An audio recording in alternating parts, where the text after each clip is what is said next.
Hi folks, so I've got it back on again. Don't know if you can see the red light there and obviously the green light on there. Power's going through, it's fine. Now the issue was with the steering. Now when I steered right, instantly turned, instant steering response. Turning left, I'd have it on full lock and it will be like an understeering car. It'll just keep going straight. Then slowly it would find the grip and biting point and actually turn left. But even then it was like, it wasn't like this.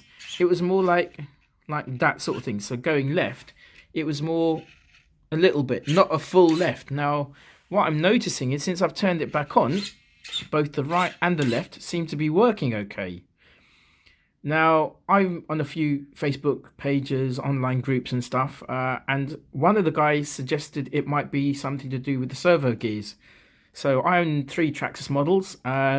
This is like the top of the range one that I own, or even though it's a second-hand one, it's a Traxxas Rally 4x4. The ones I've owned before are a Rustler and a 2-wheel drive Slash. So I know what their servos are like, their steering servos. So I wasn't too, excuse me, I wasn't sure if it was that. I haven't opened it up yet. But another guy said an interesting thing. He said, more often than not, there might be a stone or some debris that is impeding it. So maybe have a look and give it a good clean out. Now, I think that might be the case. Obviously, as you can tell, after my last park run, it is proper dirty and debris, and I ran this. It wasn't really tall grass, but obviously, you know, it was tall enough, and it flew. I should have recorded it because it really did handle brilliantly. Really was excellent. I was quite surprised because it's not exactly a monster truck or one of these truggies that you see with all these armor people running, where it's quite high off the ground. This is a Traxxas Rally, so it's a low to the ground chassis. You know, it's more for on-road and like a bit of dirt as opposed to tall grass, but it handled it brilliantly.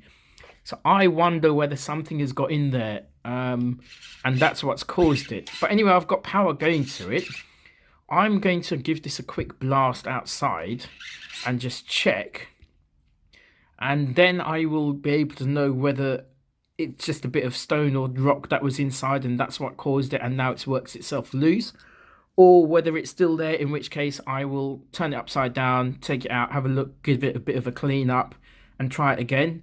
Or if it's, after all that, if it doesn't work and it does turn out to be a case of the servo needs replacing. So that's that. Obviously my Canyon is fine, works perfectly, loved it. I just need to take the shell off, give it a bit of a clean up underneath. I'm sure it's quite dirty underneath there. That's fine. Let me talk you through some of the other issues I have, because most of my cars are now in different stages of repair. So I thought I'll go through some of the other issues I'm having with all my other cars. So this is my Maverick Strada. It's the one that I've made the Mercedes-Benz body shell, as you can see. And the issue with this is the front steering arm, which connects that, which basically this bit here, has completely bent. Now, if I can find it, I'm sure I had it somewhere. Oh, maybe it's in here. You're just going to have to trust me on that. It bent quite badly, to the extent where this part of the arm, the screw had gone in. It was almost, it had, I think the force of the collision or whatever had really bent the inside of it, so it wasn't, even when I tried to unscrew it and screw it back in, it wasn't going in straight anymore. So I need to get a new part. Problem is, whenever I go online to some of these UK based websites, they have it for like the more modern Maverick Strada, like the Cross Trail or whatever it is, the XT or whatever it is, and the, not the drift car, the rally car, whatever it is, not the DC, the other model, kind of orangey reddish type thing. which takes a slightly different arm length. I think the arm is a little bit longer and it actually looks physically different. So I'm trying to get a replacement part for that. Once I do that, this is back to normal. But as you can see, it's kind of like undrivable, literally. So that's that one in the garage.